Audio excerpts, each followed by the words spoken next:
Weekend आला की मुलांना घरी काहीतरी वेगळे खायला हवे असते. अशा वेळेस आपण पिझ्झा वगैरे वेगवेगळे पदार्थ मुलांना करून घालत असतो. चला मग आज आपण रेडीमेड बेस पिझ्झा रेसिपी बघणार आहोत. इथे मी सगळ्या मिक्स भाज्या एकत्र करून वेज चीज पिझ्झा बनवणार आहे. चला तर मग मी हिमगौरी तुमचे खूप खूप स्वागत करत आहे माझ्या हिमगौरी लाईफ या यूट्यूब चॅनलवर. मस्तपैकी असा थिन लेअरचा आपण पिझ्झा बघणार आहोत. इथे मी रेडीमेड पिझ्झा बेस आणलेला आहे. हा पिझ्झा बेस मैदाचा नसून व्हीट पिझ्झा बेस आहे. चला मग आपण रेसिपीला सुरुवात करूया.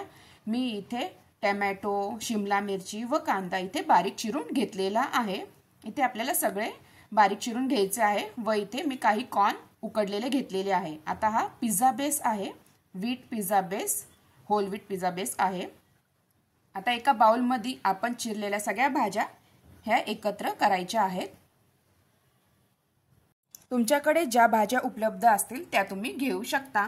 इथे कांदा, टोमॅटो वापरला तरीही चालेल, शिमला मिरची नसली तरीही. तर सगळे मी मिक्स केलेले आहेत भाज्या आणि इथे मी उकडलेले काही कॉर्न इथे टाकणार आहे. तर हे सगळ्या भाज्या आपल्याला मिक्स करून घ्यायच्या आहेत. व इथे आपल्याला मी इथे पिझ्झासाठी जे लागणार आहे मसाले ते टाकणार आहे. इथे मी ऑरिगॅनो टाकलेला आहे थोडा व इथे चिली फ्लेक्स,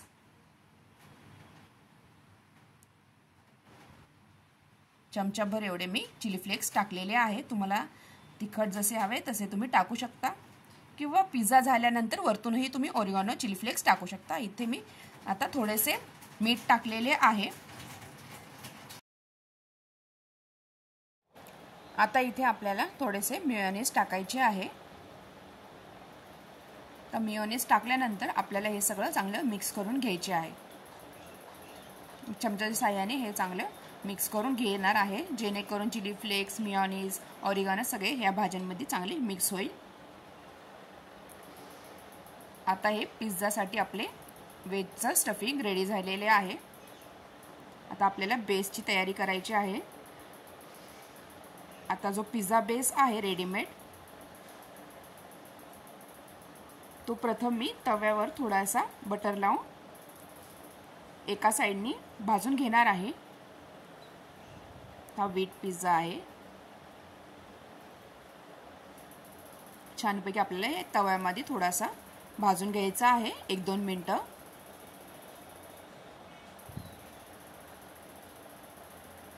त्यासाठी मी इथे थोडेसे बटर लावणार आहे आधी. तर बटर लावलेले आहेत त्या साइडने आपल्याला हा पिझ्झा बेस तव्यावर भाजून घ्यायचा आहे.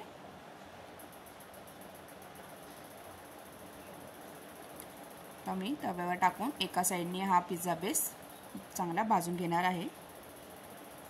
तर इथे एका साइडने आपला हा पिझ्झा बेस चांगला भाजून झालेला आहे.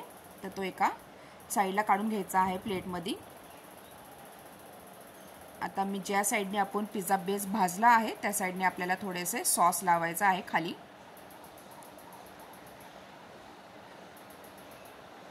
जर तुमच्याकडे जर पिझ्झा सॉस असेल तोही तुम्ही खाली पिझ्झा बेसला लावला तरीही चालेल. मी इथं फक्त टोमॅटो सॉस लावलेला आहे.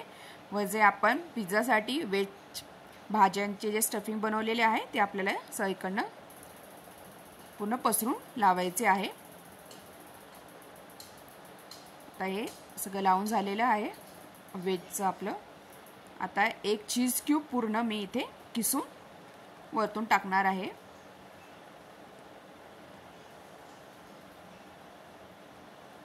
पूर्ण आता हे चीज क्यूब किसून झालेले आहे.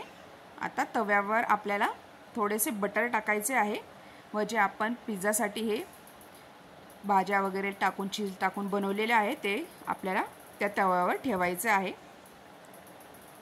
आता तव्यावर मी थोडंसं बटर टाकणार आहे व जो पिझ्झा बेस आपण रेडी केलेला आहे तो आपल्याला आता यावर ठेवायचा आहे. आता हा जो पिझ्झा बेस आहे खालून लवकर लागू नये त्यासाठी मी इथे थोडंसं पाणी शिंपडू शकता किंवा तुम्ही थोडंसं पाणी टाकू शकता. आता हे पाणी थोडं टाकल्यानंतर आपल्याला झाकण लावून हा पिझ्झा बेस चांगल्यापैकी भाजून घ्यायचा आहे। आता 5 ते 10 मिनिटांनंतर ते झाकण काढून बघू शकता चीजही मेल्ट झालेले आहे इथं आणि पिझ्झाही खालून चांगल्यापैकी भाजला गेलेला आहे। अशा प्रकारे आपला झटपट असा ready to cook pizza ready झालेला आहे। रेडीमेड पिझ्झा बेसपासनं वीकेंडसाठी मुलांसाठी तुम्ही असा पिझ्झा करून देऊ शकता। मुलं खूप आवडीने खातात। अशा प्रकारे तुम्हाला माझी ही रेसिपी कशी वाटली नक्की कमेंटद्वारे कळवा व माझ्या चॅनलला लाईक, शेअर आणि सबस्क्राईब करायला विसरू नका। आणि हो, जर तुम्ही माझ्या चॅनलवर नवीन असाल तर प्लीज चॅनलला सबस्क्राईब करा आणि बेल आयकॉनवर क्लिक करा, जेणेकरून तुम्हाला माझ्या चॅनलवर अशाच नवीन रेसिपीज बघायला भेटतील। मस्तपैकी आपला वेज चीज पिझ्झा इथे रेडी झालेला आहे। तुम्ही हा व्हिडिओ शेवटपर्यंत बघितल्याबद्दल तुम्हा सगळ्यांचे खूप खूप धन्यवाद। थँक्यू।